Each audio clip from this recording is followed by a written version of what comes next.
예, 또 들어가 볼게요. 자, 준비됐어요? 자, 주택임대차 보호법 들어갑니다. 자, 주택임대차 보호법은 자, 실무에서 꼭 한 문제 나와요. 이게 여기 실명법 한 문제, 주택임대차 보호법 한 문제, 상인법 한 문제, 그다음에 경공매 두 문제 또는 한 문제 이렇게 나와요. 여기서 네다섯 문제 나올 겁니다. 그래서 잘 공부를 해야 되는데, 자, 주택임대차 보호법 적용 범위, 이제 적용 범위 공부해야 되겠죠. 주거용 건물의 전부 또는 일부 임대차에 적용한다. 주거용 건물입니다. 무슨 건물? 주거용 건물, 주택. 전부 또는 일부 임대차에 적용된다 그랬죠. 자, 주거용 건물인지 이 판정 시기는 임대차 계약 당시를 기준으로 합니다. 임대차 계약을 맺을 때 주거로 쓰면 주임법이 적용된다 그랬고요. 그리고 사실상 주거용 건물이면 돼요. 그러니까 사실상 주거용 건물이라 볼 수 있다면 공부상 어떻게 등재되어 있건 본건물이든 부속건물이든 허가를 받아서 지었는지 여부, 등기가 있건 없건, 그러니까 실질적으로 주거로 쓰면 주임법이 적용되는 것이지 뭐 공부상 뭐 점포로 되어 있다 해서 적용되지 않는 건 아니다 이 말이에요. 그러니까 사실상을 기준한다. 사실상 주거로 쓰면 주임법이 적용된다. 그리고 임대차 계약 당시를 기준한다. 주거용 전부 일부 임대차 적용된다. 됐어요? 자, 저기 되고 있죠? 자, 이걸 기억을 하시고, 이건 이제 부수적인 거잖아요. 자, 그다음에 두 번째, 겸용 건물 있어 없어? 임차주택 일부가 주거 외의 목적으로 사용되는 경우에도 적용된다 이 말이에요. 그죠? 일부가 주거 외의 목적으로 사용되는 것도 적용된다. 이 경우 전체적으로 봐, 뭐가 주가 돼야 돼요? 주거용 부분이 주가 되고 비주거용 부분은 부수적인 경우다 이 말이에요. 이해됐어요? 자, 그래서 이렇게 이쪽이 주거로 쓰고 여기가 일부 점포로 쓰더라도 주임법이 적용이 된다 이 뜻이에요. 됐어요? 근데 이제 주된 부분이 주거 부분이 돼야 된다 이 뜻입니다. 이게 겸용 건물이라고 해요. 겸용 건물. 이것도 주임법이 적용이 된다. 됐어요? 자, 그다음에 전세 임대주택을 지원하는 법인에게도 적용된다 그러죠. 자, 원래 주임법은 일반 법인은 적용되지 않아요. 일반 법인은 적용한다 안 한다? 한다. 이것은 전세 임대주택을 지원하는 법인. 자, 이게 뭐가 있냐? 한국토지주택공사, 지방공사가 있어요. 자, 한번 볼게요. 국민주택기금을 재원을 하여 저소득층 무주택자에게 주거생활 안정을 목적으로 전세 임대주택을 지원하는 법인 있잖아요. 주택을 임차한 후 그랬죠. 이 지방자치단체장이랄지 그 법인이 선정한 입주자가 주택을 뭐하고 인도받고 뭘 갖추면 주민등록을 맞추면 대항력이 발생을 합니다. 그러죠? 그럼 대항력이 발생한다는 말은 주임법이 적용이 된다 이 말이에요. 이 대항력이 주임법에서 나오잖아요. 그죠? 그러면 그 법인이 어떤 법이냐? 한국토지주택공사하고 무슨 공사? 지방공사. 이런 법인이 주택을 임차를 해서 그 자치단체장이랄지 이 법인 선정한 입주자가 들어가. 그래서 주택인도 받고 주민등록 받으면 대항력이 발생을 한다 이 뜻이에요. 그러니까 결국 주임법이 적용이 된다 이 뜻이에요.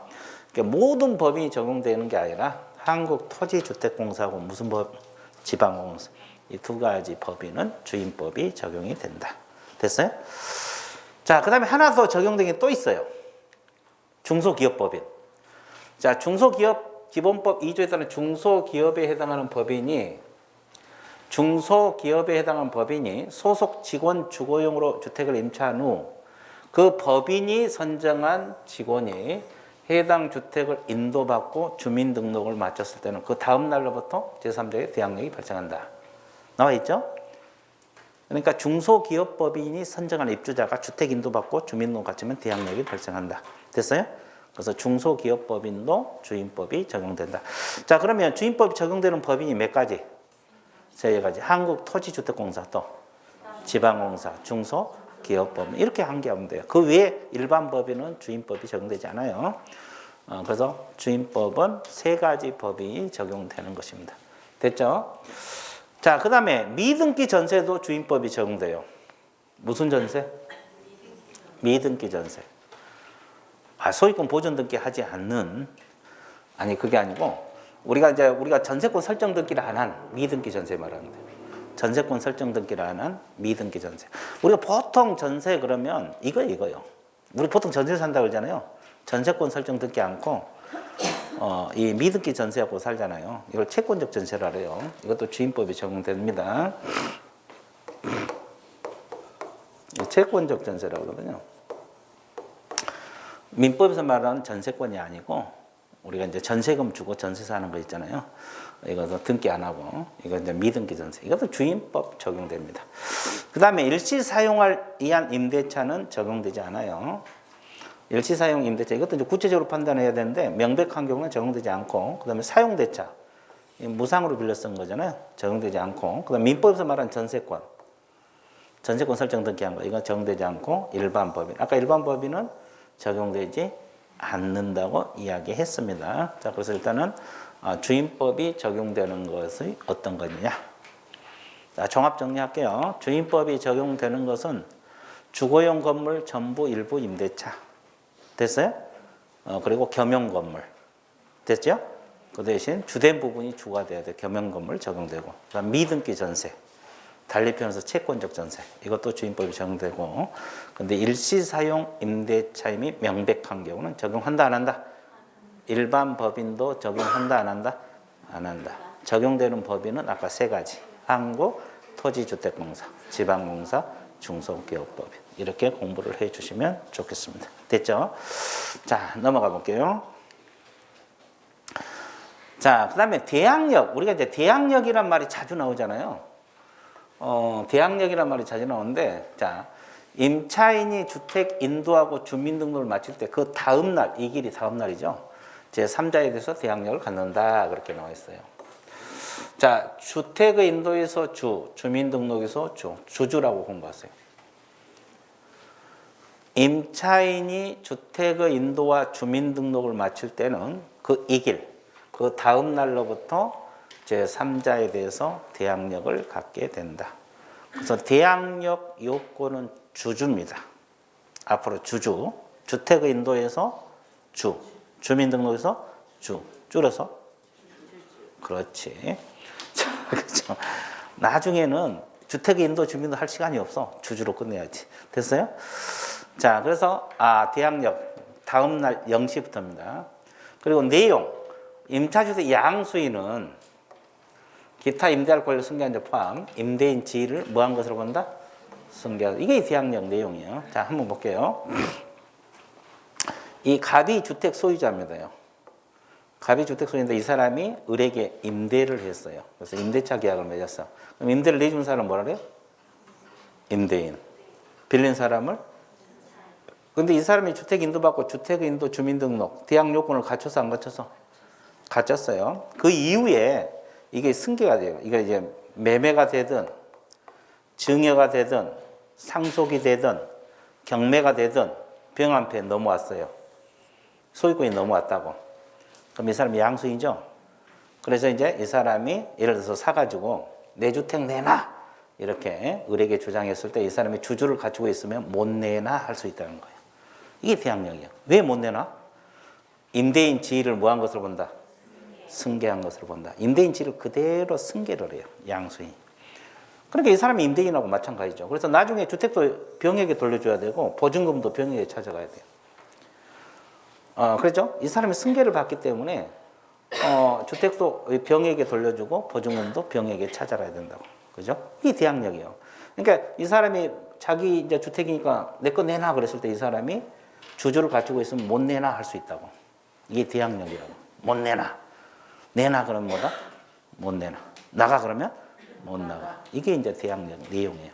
그 이유는 임대인 지위를 뭐 한 것으로 본다? 승계한 것으로 본다. 이 조항 때문에 그래요. 이게 내용이에요. 양수인은 임대인 지위를 그대로 승계한 것으로 본다. 이해됐어요? 네, 대항력. 자, 종합 정리할게요. 대항력 요건은 주주입니다. 대항력 요건은 주주.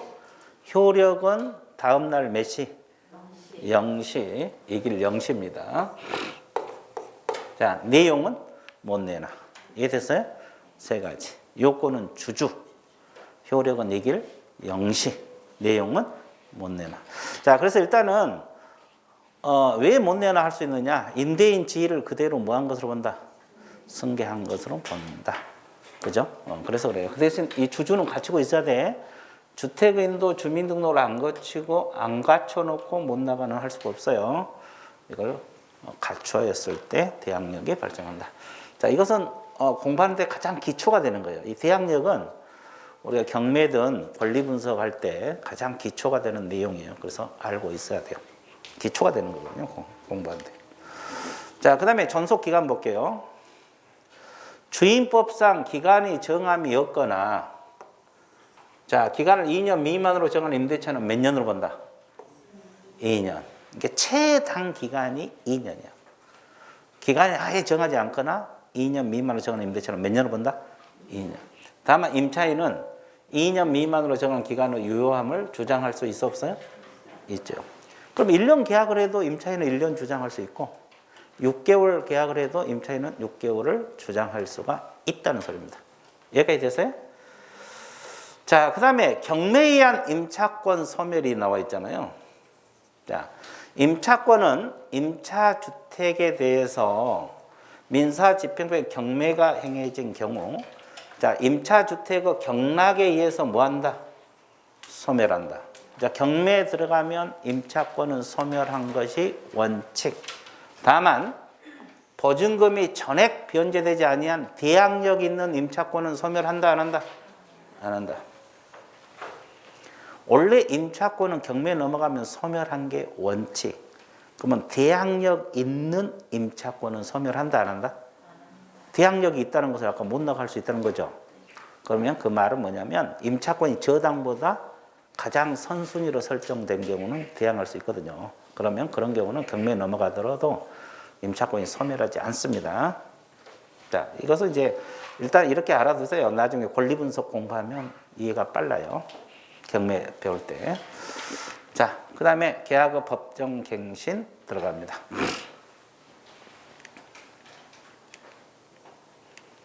자, 법정갱신 한번 봐드릴게요. 자, 법정갱신. 자, 임대인 임대차 기한 만료해서 매도에서 매도를 전까지. 이걸까 임차인에 대해서 갱신 거절 통지 조건 변경하지 아니하면 갱신하지 아니한다는 뜻을 통지하지 아니할 경우는 그 기간이 만료될 때 전 임대차와 동일한 조건으로 다시 임대차한 것을 본다. 그리고 임차인은 임대차 기간 만료 2개월째 통지 아니할 때도 같다. 이게 법정갱신. 이 법정갱신을 달리 표현해서 뭐라 그래요? 묵시적 갱신, 자동갱신 다 같은 말이에요. 자, 그림으로 그려드릴게요. 자, 이게 무슨 말이냐면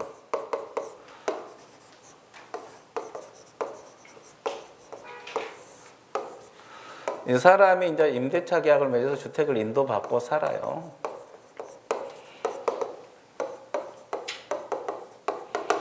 자, 이 사람이 임차인이죠. 그러면 임대인은 임대차 계약 끝나기 몇 개월에서 몇 개월 전까지 해지 통보하라는 거예요. 6개월에서 2개월 전까지 이야기해줘야 나가라 할지. 그러면 임차인은 몇 개월 전까지? 2개월 전까지 이야기해줘야 돼요. 이 말이거든요. 안 하면 법정갱신, 묵시적 갱신이 돼요. 그럼 묵시적 갱신이란 말은 전 임대차와 동일하다, 동일하지 않다. 동일하다. 계약 내용이 똑같다 이 말이에요. 전 임대차와 똑같아요. 전 임대차와 계약 내용이 똑같아요. 근데 기간은 몇 년으로 본다? 2년으로 봐요. 2년으로 봅니다. 그러면 갱신된 이후에 계속 살아야 됩니까? 아니죠. 갱신된 이후에 계속 살아야 되냐? 그건 아니에요. 자, 언제든지 나가겠다고 해지 통보할 수 있어요. 임차인이 임대인에게 해지 통보할 수 있어요. 그럼 몇 개월 후에 효력 발생? 3개월 후. 3개월 후에 효력이 발생하도록 돼 있어요. 이게 이제 법정 갱신되거든요. 그러죠? 그러면 이것도 결국 누구에게 유리해요? 임차인. 근데 이 사람이 이익의 차임을 연체하거나 몇 개 차임? 이익의 차임을 연체하거나 임차인으로서 의무를 현저히 위반하면 법정 갱신을 인정해준다, 안 해준다? 안 해줍니다. 이런 경우는 법정 갱신을 인정해주지 않습니다. 이게 법정 갱신이거든요. 그래서 임대인은 6개월에서 2개월 전, 임차인은 2개월 전. 갱신된 이후에 언제든지 나가겠다 할 수 있고 3개월의 효력 발생. 됐어요? 자, 갱신되면 전 임대차와 동의를 하되 계약 기간은 몇 년으로 본다? 2년. 근데 임차인이 이익의 차임을 연체하거나 의무를 현재 위반하면 법정 갱신 인정되지 않습니다. 이 내용이 그 뒤에 또 다 나와 있어요. 나와 있죠? 자, 그래서 일단 이 색깔 있는 부분 밑줄 그어주시면 돼요. 임대인은 6개월에서 2개월 전, 임차인은 2개월 전. 색깔 있는 부분 밑줄 그었어요? 예, 또 넘길게요. 자, 존속기한은 몇 년이다? 2년. 갱신된 이후에. 임차인은 언제든지 해지 통보할 수 있고, 임대인 통보받은 날로부터 몇 개월이 지나면 3개월이 경과하면 효력 발생한다. 나와 있어, 안 나와 있어요? 나와 있죠. 근데 갱신이 안 된 것은 몇 개 차임 이익이 연체, 의무를 현재 위반했을 때 법정 갱신 규정을 적용하지 아니한다. 그렇게 나와 있어, 안 나와 있어? 나와 있어요. 이제 법정 갱신은 주택임대차 보호법도 있고 상가건물 임대차 보호법도 있고 그래요. 또 민법이 또 있죠. 그리고 또 농지법에도 있어요. 농지법. 잠깐 비교해야 돼. 됐죠? 이해되셨어요? 아주 좋았어요. 그렇게 심각하게 볼 필요 없고요. 자연스럽게 보면 돼요. 중개사법 공부할 때는 자연스럽게 보면 돼요. 자, 심각하게 볼 필요 없어요. 자, 그 다음에 이제 계약갱신 요구권 들어갑니다. 자, 계약갱신 요구권 보세요. 이 계약갱신 요구권이 이거잖아요.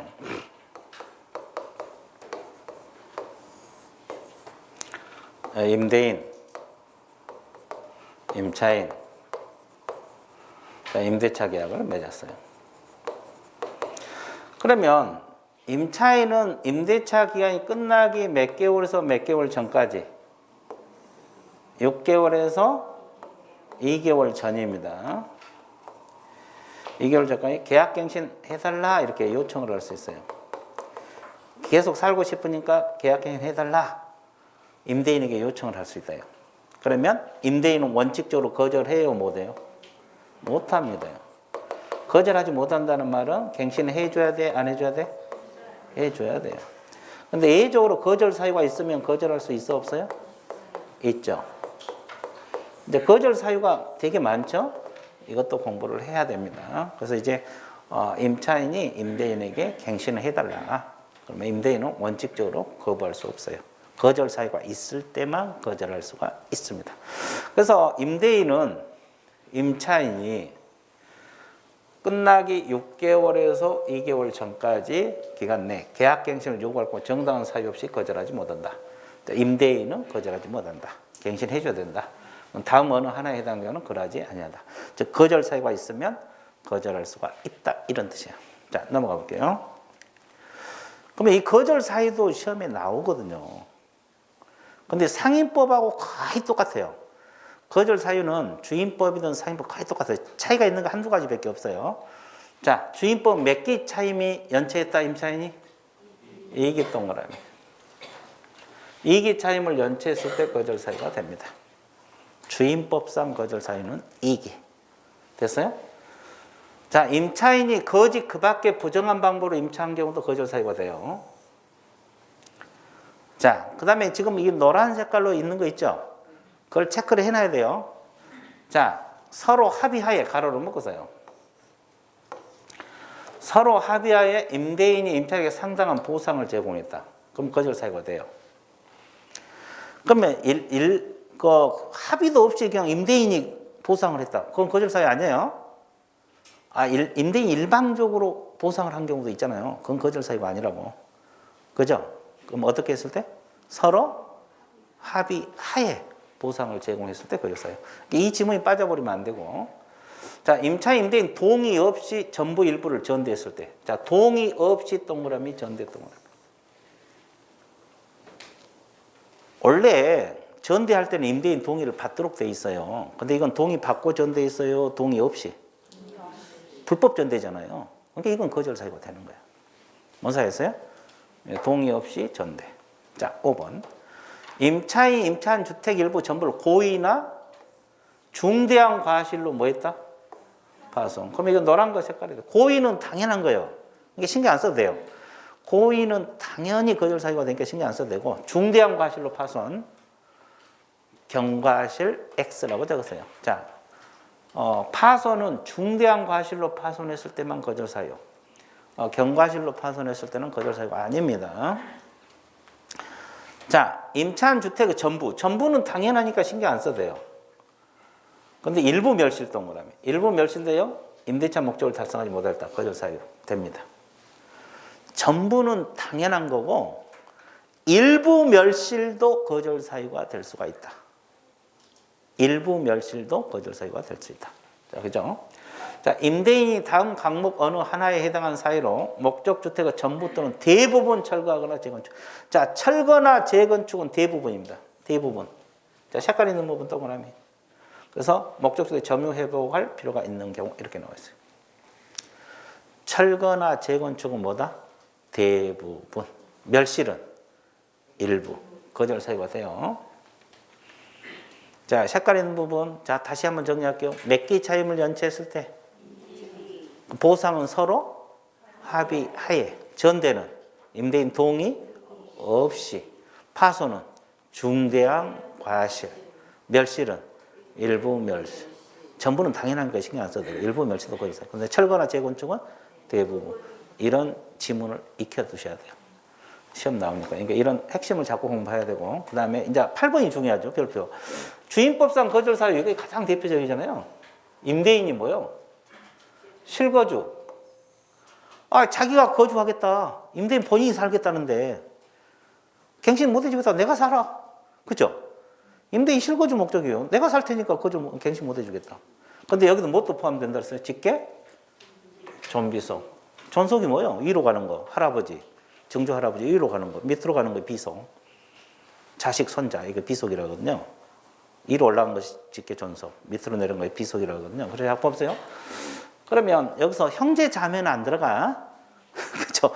형제 자매가 거주할 때니까 거절한다. 이건 안 돼. 형제 자매 X라고 적었어요.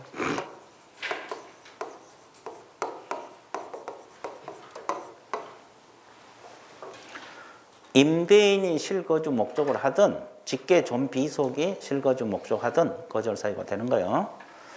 자, 그 다음에 그 밖에 임차인으로서 의무를 현저히 위반하거나 임대차를 계속하기 어려운 중대한 사유, 이것도 거절 사유가 됩니다. 자, 거절 사유도 간혹 가다가 시험에 나올 수 있어요. 지문 하나씩 빼가지고 나오거든요. 그러니까 이것도 신경 써주셔야 돼요. 그래서 색깔 친 부분을 핵심을 잡고 공부를 하면 돼요. 이거 해놓으면 상인법도 똑같거든요. 거의 비슷하니까 두 개의 공부가 다 되는 거예요. 자, 그렇죠? 자, 그러면 보세요. 임차인이 계약갱신 요건을 딱 몇 회에 한해서 1회에 한해서 행사할 수 있고 존속기간은 몇 년? 2년입니다. 계약갱신 요건, 주임법상 계약갱신 요건 딱 한 번이에요. 한 번. 주임법상 계약갱신 요건 딱 한 번. 그리고 기간은 몇 년? 2년. 그리고 갱신되는 임대차는 전 임대차와 동일한 조건으로 다시 계약한 것으로 보고, 그죠? 다만 차임과 보증금은 증액 제한 규정 범위 내에서 뭐 할 수 있다? 증감할 수 있다. 그랬고요. 차임과 보증금은 증감이 가능해요. 자, 그 다음에 계약갱신 후 임차인은 언제든지 계약 해지 통과할 수 있어 없어요? 그럼 몇 개월의 효력 발생? 3개월. 법정갱신하고 똑같죠? 왜? 그 법을 갖다 쓰거든요. 그대로 준용하거든요. 그래서 똑같이 계약갱신 이후라도 해지 통과하면 3개월 후에 효력 발생. 됐어요? 자, 이거 계약갱신 요구권 내용 정리됐죠? 자, 그 다음에 5번 보세요. 이거 아직 시험 안 나왔어요. 이거 5번. 아직 시험 안 나왔거든요. 이거 이제 신경 써봐야 돼요. 이게 이제 제정된 데가 2년인가 3년밖에 안 됐거든요. 이게 나온 지가. 그래서 아직 시험에 출제가 안 됐어요. 그래서 이거 신경 써야 되는데, 자, 임대인이 실거주하려고 갱신을 거절했죠? 불구하고, 자, 갱신 요구가 거절되지 아니하였더라면 갱신됐을 기간이 만료되기 전에 정당한 사유 없이 제3자에게 목적주택을 뭐 했다? 임대를 했어요. 임대인은 갱신으로 인해 임차인이 입은 손해를 배상을 해야 된다. 자, 이게 무슨 말이냐면 자기가 실거주 한다고 거절했거든요. 실거주 한다고 거절했는데 나중에 알고 보니까 제3자에게 임대하고 임대를 받고 있더라 이 말이에요. 그럼 거짓말 한 거잖아요. 자기가 살지도 않으면서 자기가 산다고 거절해놓고 나중에 알고 보니까 제3자에게 임대하고 3자로부터 임차를 받고 살고 있더라 이 말이에요. 임차를 받고 있더라 이 말이에요. 그러면 임차인은 화가 나요 안 나요? 화나죠. 그럼 거기 손해가 발생할 거 아니에요. 그러면 손해를 임대인은 배상하라는 거죠. 임차인이 입은 손해를 배상하라. 자기가 실거주 한다 해놓고 거절해놓고 나중에 알고 보니까 실거주도 안 하면서 다른 데 임대해놓고 월세 받고 있더라. 그러면 임차인 손해가 발생하면 그 손해를 임대인은 배상하라. 근데 손해액이 얼마냐? 이건 이제 아직 시험이 안 나왔다고요. 손해배상액. 됐어요? 일단 둘이 합의가 있으면 뭘 따라야 돼? 합의. 만약에 이런 경우 배상 얼마 하라 이렇게 합의를 해놨으면 거기 따라야 되고 일단 계약은 약정이 우선하니까. 근데 합의가 없을 때가 말이죠. 합의가 없으면 다음 금액 중 가장 무슨 금액? 큰 금액이 손해배상액이 되는 거예요. 가장 큰 금액, 셋 중에서 가장 큰 금액. 그러면 첫 번째가 뭐냐? 갱신 거절 당시 환산 월차임 몇 개월분? 3개월분에 해당하는 금액. 갱신 거절 당시 환산 월차임 몇 개월? 3개월입니다. 갱신 거절 당시 환산 월차임은 몇 개월? 3개월. 그리고 임대인이 제3자에게 임대에 얻은 환산 월차임하고 갱신 거절 당시 환산 월차임 간 차익은 몇 년분? 차익 2년분입니다. 제3자에게 얻은 환산 월차임하고 갱신 거절 당시 환산 월차임 차익 2년분. 그리고 갱신 거절로 인해서 임차인이 입은 손해. 갱신 거절로 해서 임차인이 입은 손해. 이 셋 중에서 가장 큰 금액이 손해배상액이 되는 거예요. 셋 중에서 가장 큰 금액이 손해배상액이 된다. 이해됐어요? 이 셋 중에서 가장 큰 금액입니다. 큰 금액이 손해배상액이 된다.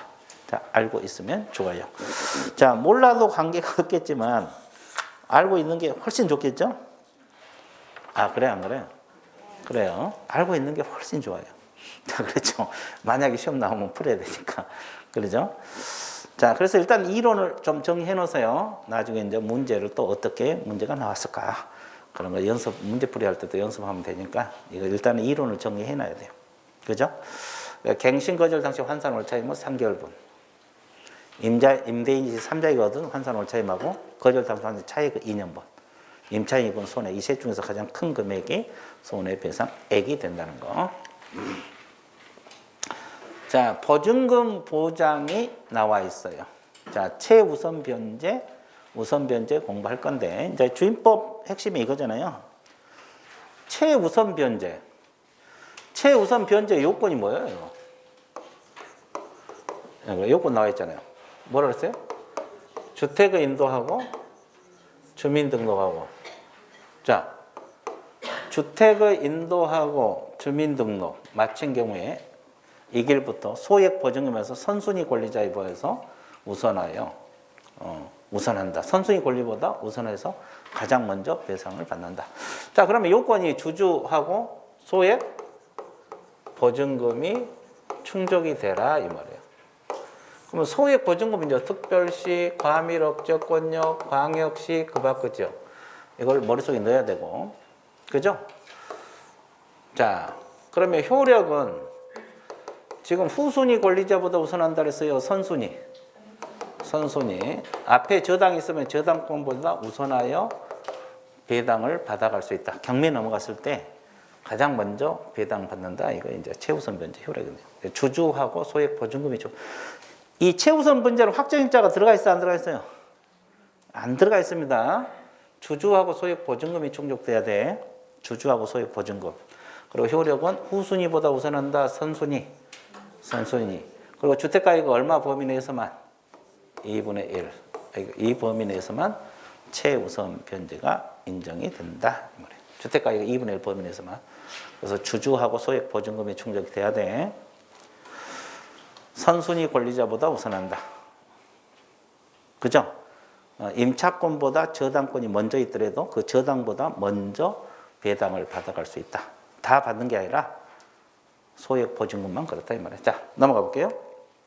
자, 그러면 이걸 외우셔야 돼요. 소액 보증금 범위. 서울특별시에서는 1억 5천에서 얼마? 5천만 원까지. 이 실무에서는 다 외우셔야 돼요. 광역시가 나올 수도 있어요. 특별시가 나올 수도 있고. 근데 가장 그 중에서 많이 예를 들고 출제된 것이 서울이에요, 서울. 그럼 도저히 나는 이걸 외울 수가 없다. 그럼 서울 거라도 외워놔야 되겠죠. 그렇죠? 왜? 서울 것이 가장 자주 나오니까. 그죠? 모든 기준이 서울 아니에요? 서울이 기준이 되니까 서울 거 하나로 외워야 돼. 자, 서울은 1억 5천에서 얼마까지? 5천. 이게 기준이고, 최고 먼저 배당받는, 저당보다 먼저 배당받는 거 이거라, 이 말이에요. 이건 기준이고. 자, 수도권 중 과밀 억제권역.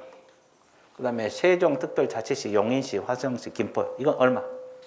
1억 3천만 원 이하 중 4,300. 1343. 1343. 자, 광역시, 안산, 광주, 파주, 이천, 평택. 이건 얼마? 7천만 원 이하 중 얼마? 2,300. 723. 그 밖의 지역은 6천만 원 이하 중 얼마? 2천. 62. 자, 그래서 이게 기준 금액이에요. 이게 기준이고, 이거 1억 5천이 넘어서면 최우선이 안 돼요. 1억 5천이 넘어서면 최우선이 안 되고, 이하 중 5천까지. 과밀 억제는 1억 3천에서 4,300까지. 광역시는 7천에서 얼마? 2,300. 그 밖의 지역은 6천에서 2천. 됐어요? 그래서 이제 한 번에 다 외우기 힘들면 서울 거 하나라도 기억을 하라. 이번 때는 서울 거 기억하면 돼요. 다음에 돌 때는 니은 하면 되고, 그 다음에 돌 때는 디귿까지 하면 되고. 자, 하나씩. 이해됐어요? 그래서 일단은 서울 거 1억 5천에서 5천이 최우선이 됩니다. 됐어요? 자, 그 다음에 우선 변제 들어갑니다. 우선 변제는 뭐가 더 추가돼요? 주택의 인도하고 또 주민등록하고 또 뭐까지? 확정일자를 받은 경우 그날로부터, 그날입니다. 이 길이요 그날로부터. 그건 당일입니다. 후순위 권리자 기타 채권자 우선하여 보증금을 변제받을 수 있다. 주주확입니다. 자, 주주확. 그리고 후순위 권리자. 그러니까 우선 변제는 요건이 뭐라 그랬어요? 주택의 인도, 주민등록 뭐까지 갖춰야 돼? 확정일자까지 갖춰야 돼. 그래서 이걸 약칭해서 주주확이라 그래요. 자, 효력은 선순위 권리자보다 우선합니까? 후순위 권리자보다 우선한다. 후순위.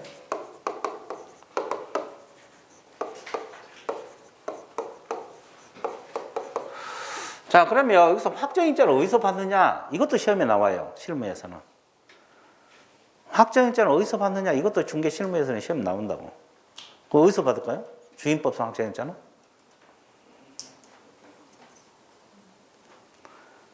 자, 하나만 대봐.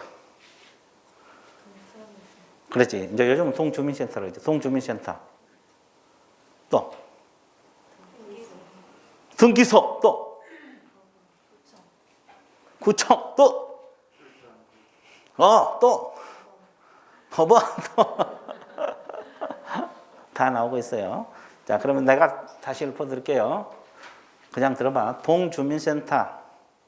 가장 손쉬운 데가 동주민센터죠. 가깝고. 읍면사무소, 시군구 출장소, 지방법원 지원, 법원 등기소, 공중인 이런 데서 받아. 그럼 확정일자 받는 거 많아요, 적어요? 많아요. 과거 공중인도 시험 나왔어요. 공중인. 그래서 지문 하나 빼가지고 그렇게 나올 수도 있어요. 자, 동주민센터, 읍면사무소, 시군구 출장소, 지방법원 지원, 법원 등기소, 공중인 이런 데서 확정일자를 받습니다. 그러면 선순위 권리자보다 우선한다 그랬어요? 후순위 권리자? 후순위 권리자보다 우선한다 이 뜻이에요. 됐죠? 자, 그 다음에 자, 확정일자를 받았다고 해서 임차권이 물권으로 변한 것은 아닙니다. 어디까지는 채권이에요. 경매 신청권 전 전세권이 주어진 것은 아니다. 자, 임차인이 확정일자 받고 살아요. 이게 무슨 말이냐면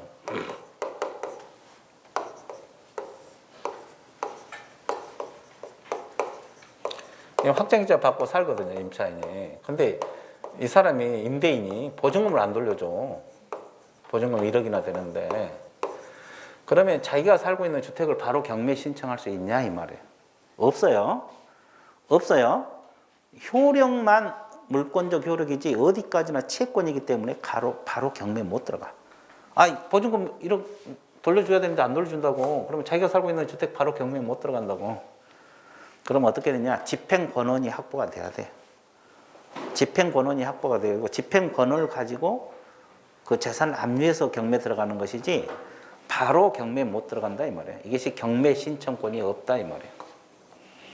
경매 신청권이 없다 이 말이에요. 이해됐어요? 그러니까 저런 경우는 집행권원이 이제 판결서 같은 집행권원이 확보가 돼야 됩니다. 바로 경매 못 들어간다 이 말이에요. 됐어요? 그래서 경매 신청권이 주어진 것은 아니다. 왜? 물권이 아니기 때문에.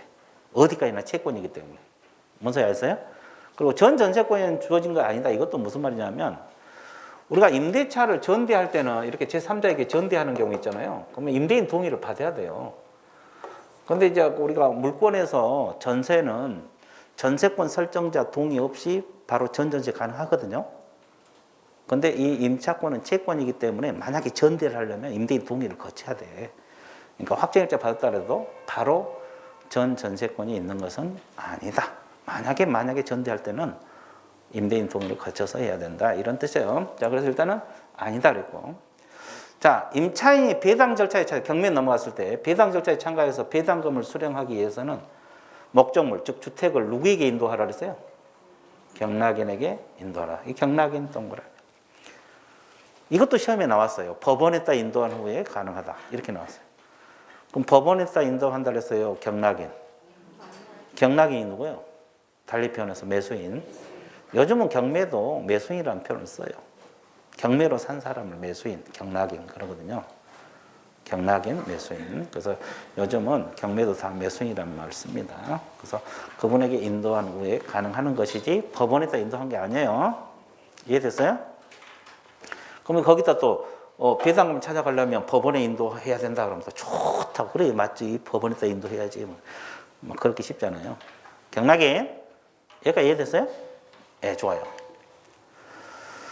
자, 그 다음에 보증금 반환 청구 소송. 임차인 임차주택에서 보증금 반환 청구 소송 확정 판결. 이에 준하는 집행권원에 의한 경매를 신청하는 경우 이렇게 나와 있죠. 민사집행법 4조 1항 규정으로 반대 의무 이행 제공을 집행 개시 요건으로 하지 않는다. 이 점은, 이 말은 경매 신청할 때 집을 비워주지 않고도 가능하다 이 뜻이에요. 집을 비워주지 않고도. 왜? 집 비워주면 대항력이 없어지거든요. 집을 비워주지 않고도 경매를 신청할 수 있다 이 말이고. 그리고 이제 소액 사건 심판법을 준용하도록 되어 있어요. 보증금 반환 청구 소송할 때 정식 소송 안 거치고 소액 사건으로 간단하게 해결할 수 있다. 뭐 그런 내용입니다. 여기 나와 있죠? 자, 그 다음에 이제 7번이 뭐가 나와 있어요? 임차권 등기 명령 제도가 나와 있어요. 자, 임차권 등기 명령 제도가 나와 있는데 이것은 일단은 이론을 설명하고 이제 여기다 설명하고 이거 들어가 밑줄 그어 드릴게요. 자, 이거죠. 자, 이 화면이 이건데, 자 보세요.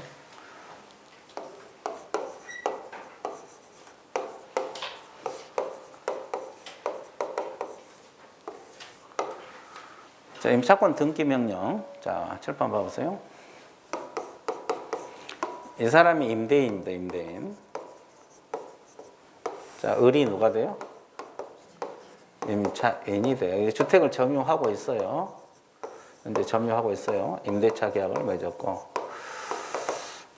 그래서 이제 임대차 계약이 끝나서 이 사람이 주택을 돌려주려고 하는데 임대인이 보증금을 돌려주지 않아요. 보증금을 안 돌려줘. 임대가 끝나서 이제 주택 돌려주려고 하는데 그러면 나중에 보증금 주겠지 그러고 주택을 비워주면 아직 못 받았잖아 보증금은. 근데 그 사이에 경매 넘어가면 저 사람이 후순위가 되거든요. 보증금 하나도 못 받을 수도 있어요. 그래서 어떻게 하면 되냐? 법원에다가 임차권 등기 명령 신청을 해요. 등기 명령. 임차권 등기 명령 어디서 신청하겠어요? 지방법원, 지원, 시군 법원이라고 했어요. 일단 등기 명령 신청을 합니다. 근데 신청을 했는데 기각을 해버려요, 법원에서. 그러면 즉시 항고가 가능해요. 자, 그러면 봐보세요. 이 사람이 처음에 주택 인도, 임차인으로 들어올 때 주택 인도 받고 주민등록을 안 갖추고 들어왔어요. 주민등록은 저 시골에 가 있고 주택만 인도받고 살았어요.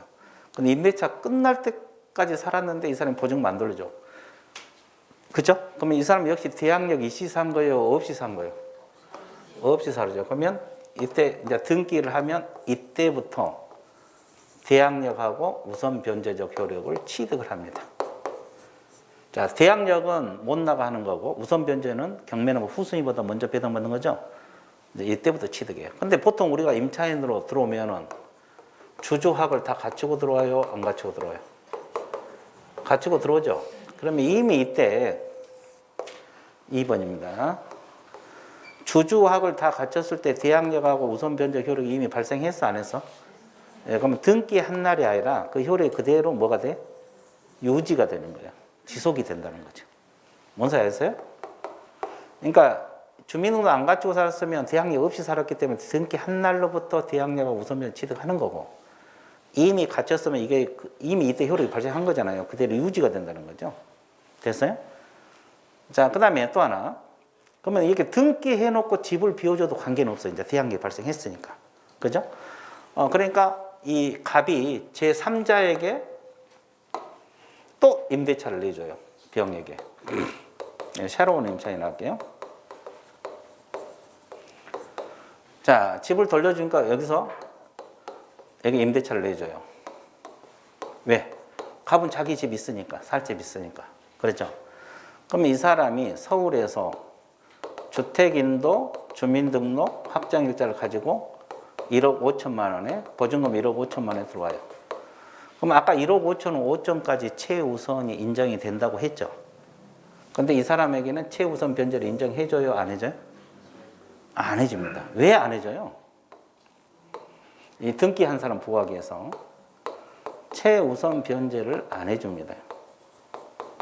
근데 이 사람이 확정일자 받으면 무엇은 인정해야 돼요? 우선 변제는 선순위보다 우선해요? 후순위보다? 후순위보다. 그러니까 임차권을 해칠 우려가 없죠. 우선 변제는 인정해 줍니다. 그러니까 이 등기된 이후에 들어온 임차인, 병이죠, 병. 임차권 등기 이후에 들어온 병은 이 조건을 갖추더라도 최우선 변제가 인정이 안 된다 이 뜻이에요. 근데 뭘 받아놓으면 확정일자 받으면 우선 변제는 인정이 된다. 그러면 여러분들이 봐보세요. 개업공인중개사가 갑하고 을하고 임대차를 중개할 수도 있지만 갑하고 병 사이에 임대차를 중개할 수도 있어요? 없어요? 있죠. 그러면 병에게는 서울에서 1억 5천이니까 최우선이 된다고 이야기하면 돼? 안 돼? 안 돼. 나중에 여러분들 그 중개할 때 갑하고 병 사이에 임대차 중개할 수도 있잖아요. 임대차 계약 중개해주고 또 계약서 써주고 그때 이 사람에게 5천만 원이 최우선이 된다고 열렬히 설명하면 된다 안 된다? 안 된다 이 말이에요. 등기권자가 있기 때문에 최우선이 안 된다고 설명해야 돼. 그래 안 하면 나중에 책임져야 돼요. 됐어요? 자, 이거 임차권 등기 명령 제도거든요. 그럼 하나 더. 임차권 등기 신청할 때 비용이 들어가고 등기할 때 비용들이 들어가 안 들어가? 그러면 임대인에게 등기 비용, 신청 비용 청구할 수 있어 없어? 있습니다. 등기 비용, 등기 신청 다 청구 가능해요. 왜냐하면 임차권 등기 명령은 임차인 단독으로 등기가 가능하거든요. 임차인 단독으로 등기 가능하기 때문에 이 신청 비용, 등기 비용을 임대인에게 청구할 수가 있다, 없다? 있다. 그런 내용이에요. 자, 봐드릴게요. 자, 임차권 등기 명령 신청 절차 나와 있어요? 임차인 단독 신청 몇 쪽 오세요? 단독으로 신청 가능하고. 자, 이 지문 가로를 묶어 놓으세요. 이거요. 임대차가 종료된 후 보증금을 반환받지 못한 임차인이 가능하다는 것. 자, 임대차가 종료된 이후에 보증금을 반환받지 못한 임차인이 임차권 등기 명령을 신청할 수 있다. 그러면 임차주택 소재에 관할 지방법원 지원, 시군법원에 등기를 신청할 수 있다. 그렇죠? 그래서 아무나 신청한 게 아니라 이분들이 신청 가능하다는 거. 가로를 묶어놨어요? 예, 이거 알고 있어야 되고. 자, 그 다음에 임차권 등기 명령을 아까 기각하면은 항고할 수 있다 그랬어요? 없다 그랬어요? 아까 이야기했고. 자, 그러면 이 3번이 시험에 여러 번 나왔거든요. 이거요. 임차권 등기 명령 신청하고 신청 동그라미. 그에 관련 등기와 관련된 비용. 임대인에게 청구할 수 있다 없다? 있다. 신청 비용도 가능하고 등기 관련 비용도 다 가능해요. 그죠? 이거 따로따로 동그라미. 됐어요? 임대인에게 청구할 수 있다. 이건 몇 번 시험에 출제가 됐거든요. 알고 있어야 되고. 자, 그 다음에 효력. 아까 이야기했죠. 임차권 등기 명령에 임차권 등기가 경료되면 임차인은 아까 대항력 없이 사는 경우 1번 있었어 없었어요? 그러면 이때 등기한 날부터 대항력하고 뭘 취득한다? 우선 변제. 아까 주민등록 안 옮기고 살았을 때 그러면 등기한 날부터 대항력 우선 변제 취득. 다만 임차인이 이미 대항력 우선 변제를 취득하고 있는 경우에는 그 대항력 우선 변제가 그대로 뭐가 된다 그랬어요? 유지되며. 기억나요? 자, 임차권 등기 이후에 대항요건을 상실하더라도 이 말은 뭐예요? 집을 비워주더라도 이제 집 돌려주더라도 대항요건이 주주잖아요. 이걸 돌려주더라도 이미 취득한 대항력 우선 변제권을 상실한다 안 한다? 안 한다. 나와 있죠? 나와 있어 안 나와 있어? 나와 있어. 자, 그 다음에 임차권 등기면 집행 임차권 등기가 경료된 주택 그 이후에 임차인 아까 누구를 말했어요? 병이죠 병. 아까 병 있었잖아요. 이분들은 최우선 변제를 받을 권리가 있다 없다? 없다. 근데 뭘 받아놓으면 확정일자 받으면 무엇은 인정된다? 우선 변제는 인정된다. 아까 그림으로 다 설명한 내용들이죠. 그 말이에요. 그래서 임차권 등기 명령 끝. 그렇죠. 그 외에도 이제 주임법 내용이 또 있는데 이것은 이제 저거 상임법하고 비교해서 봐드릴게요. 자, 5절 들어갑니다. 예, 좋았어요. 예, 5절. 자, 조금 더 하고 싶게요. 자, 상가 건물 임대차 보호법이 있어요. 무슨 건물? 상가 건물. 그럼 아까 적용 범위 머릿속에서 비교해 보세요. 아까 주임법은 주거용 건물이죠? 이것은 사업자 등록부 대상이 된 상가 건물 임대차에 적용된다. 자, 상가 건물 임대차에 적용된다. 이건 공부 안 해도 다 알 거고, 이게 중요해요. 사업자 등록부 대상이 되는 상가 건물. 주임법은 주거용 건물. 상임법은 상가 건물. 즉, 사업자 등록 대상이 되는 거. 이게 더 중요하고.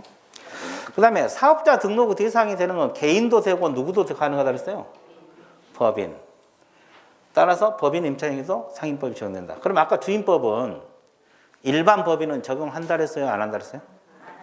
아까 세 가지 법인만 적용된다 그랬죠. 한국토지주택공사, 지방공사, 중소기업법인. 그런데 상임법은 일반 법인도 적용이 됩니다. 왜? 사업자 등록 대상이 되기 때문에. 자, 그래서 일단 일반 법인도 적용된다는 거 알고 있어야 되고.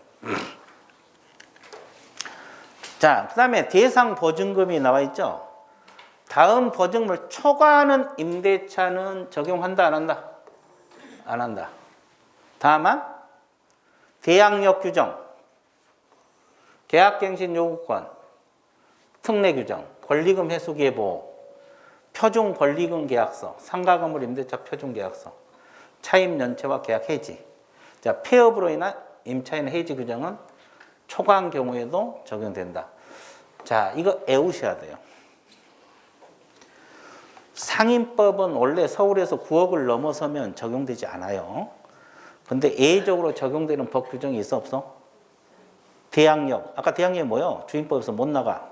똑같아요, 상인법도. 계약갱신 요구권. 주임법에서 배웠죠? 상인법도 계약갱신 요구권이 있거든요. 그리고 권리금이 있잖아요, 상인법. 해수기의 보호규정. 그리고 표준 권리금 계약서, 상가 건물 임대차 표준 계약서. 차임 연체와 계약 해지. 상기 차임 연체하면 해지할 수 있다. 이런 규정. 그리고 피해 불안 임차인의 해지 규정은 보증금을 초과하는 경우에도 적용된다. 그러니까 서울에서 10억짜리도 대항력이랄지 계약갱신 요구권 이 법 규정은 적용이 된다 이 뜻이에요. 원래는 이 금액을 초과하면 상인법이 적용되지 않아요. 근데 이 규정은 초과해도 상인법이 적용된다. 그러면 이 예외적인 규정을 외워야 돼, 안 외워야 돼? 이 금액도 외워야 돼, 안 외워야 돼? 우리 중개실무에서 이것이 가장 시험에 자주 나와요. 중개실무에서는 그래요. 거의 여기서 출제가 되고 있어요. 왜냐하면 내용, 우선변제, 최우선변제, 아까 뭐 법정갱신 이건 주임법하고 원리가 똑같아요. 내용만 좀 다르지. 원리가 똑같기 때문에 그건 잘 안 내. 거의 여기서 출제가 돼요. 지금까지 시험 기출문제 분석하면 이걸 가지고 응용해서 출제가 돼요. 이걸 가지고 응용해서. 그러니까 이걸 외우고 있어야 돼요. 상인법 적용 범위, 대상 보증금 외워야 되고 예외규정 외워야 돼. 예외규정은 지금 붉은색 두 문자 동그라미 쳐놨어, 안 쳐놨어? 쳐놨죠. 그거 외우라고 쳐놓은 거예요. 그럼 예외적으로 상인법 적용되는 법 규정이 대, 개, 권, 표, 차, 폐 하나 더 들어가요. 대개, 권표, 차, 폐. 대가 뭐요? 대항력. 개가 계약갱신 요구, 권위, 권리금 회수기의 보호. 차가 표가 표준 권리금 계약서, 상가 건물 임대차 표준 계약, 표준 계약서 있거든요. 또 차가 차임 연체하고 계약 해지 규정. 그리고 폐가 폐업으로 인한 임차인의 해지 규정이 있거든요. 예, 그 코로나 때문에 이거 있거든요. 자, 이런 법 규정은 서울에서 보증금이 9억을 초과하더라도 상인법이 적용되는 법 규정이다. 자, 이걸 다 외우셔야지 문제가 풀려요. 그래서 대개, 권표, 차, 폐 이렇게 암기하세요. 어떻게 한다? 대개, 권표, 차, 폐.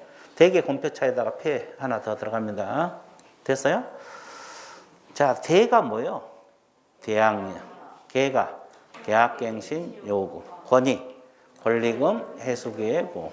표가 표준 계약서, 표준 권리금 계약서, 상가 건물 임대차 표준 계약서. 그다음에 차가 차임 연체와 계약 해지. 상기 차임 연체하면 계약 해지할 수 있거든요.